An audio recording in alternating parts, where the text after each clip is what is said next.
What is biblical salvation?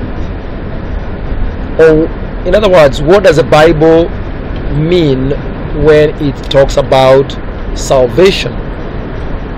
Romans chapter 1 verse 16 and verse 17 says, I am not ashamed of the gospel of Jesus Christ, for it is the power unto salvation, first for the Jew, then for the Gentile. There is no distinction. So what is this salvation? It is pretty common, especially amongst Pentecostals, Protestants, evangelicals, to hear this word being talked about. I am saved. I got saved at such and such a time. Such and such a preacher came to town and I got saved. Now I am saved. So what does the Bible mean when it talks about salvation, and how does it compare with the common understanding of the average believer?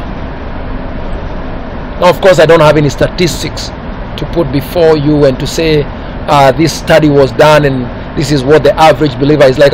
This is just rhetorical. Now, salvation in its definition, in its English definition, simply means to be rescued, to be delivered specifically or particularly from a dangerous or catastrophic or even fatal circumstance or situation.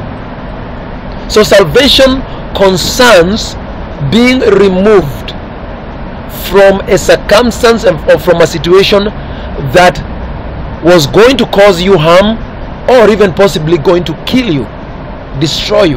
That is what salvation is. For instance, if your house is burning down in the middle of the night, and you hear sirens coming, and you start smelling the smoke, and pretty soon the firemen come and break in your door and carry you out of your house, you can possibly technically say the firemen saved me. If you are going to step onto a road and a car is coming to hit you and somebody pulls you out of the way, they have saved you. So salvation in its basic meaning is being rescued, being delivered from a dangerous situation, from a harmful situation. And the Bible, in its definition or its explanation of salvation, pretty much stays within the same idea. So salvation biblically is the rescue, the deliverance of a guilty sinner from the bondage to sin, bondage to the devil in the present life, so that now they are removed from the devastating effects of living under bondage to the devil, to the world system, to a corrupt world system. But that is not all that salvation is. Salvation is being rescued from bondage to the devil, but also salvation is being rescued from the future punishment by God of guilty sinners in his wrath on judgment day.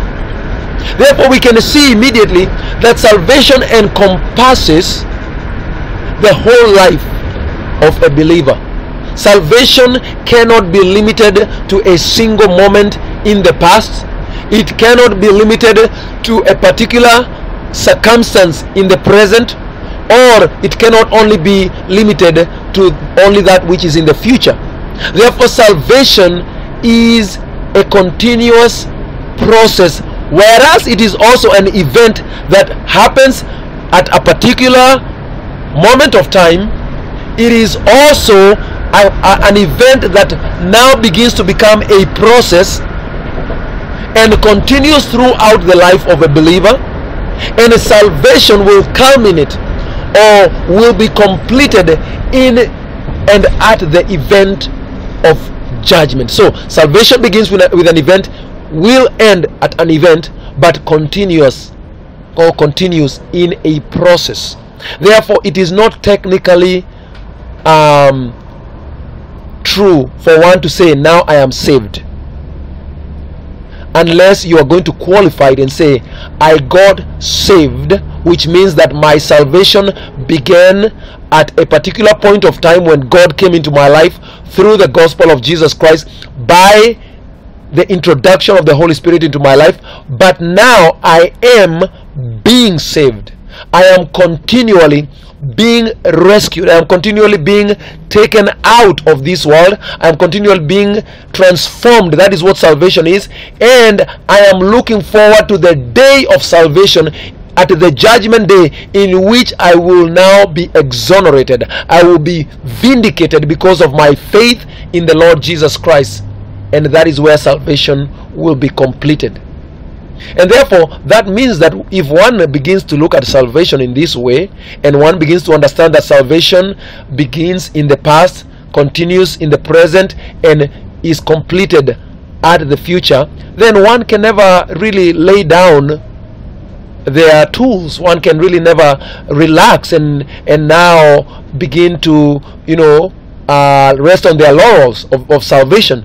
No, as a matter of fact, that this is why Jesus says that whoever endures until the very end will be saved. In another part, the Bible talks about those who are being saved. When they hear the message of the gospel, it is an encouragement to them. It is a blessing to them. But those who are perishing, continuous present tense, those who are perishing in the present tense, those who are being saved in a continuous way, the message of the gospel is very relevant to them.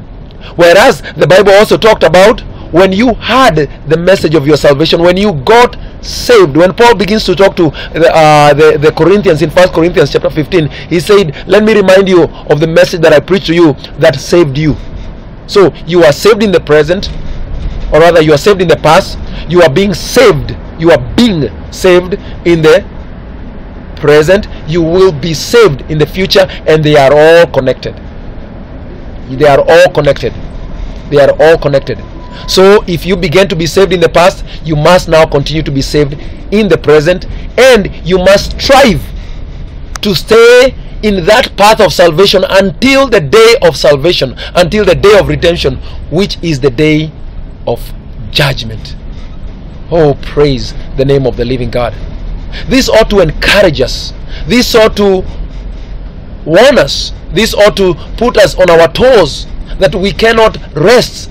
We cannot and not that we are supposed to live a life of anxiety, but we are supposed to live a life in which we are constantly pursuing, we are constantly hungering and thirsting until the day of redemption. May the Lord encourage you with this message of salvation. May He continue to give you a spirit of revelation and a great hunger and a great thirst for the day of salvation. May you continue to be saved in the present, and if you are not saved, may you now begin your journey in the name of Jesus Christ, our Lord and our Savior. God bless you mightily.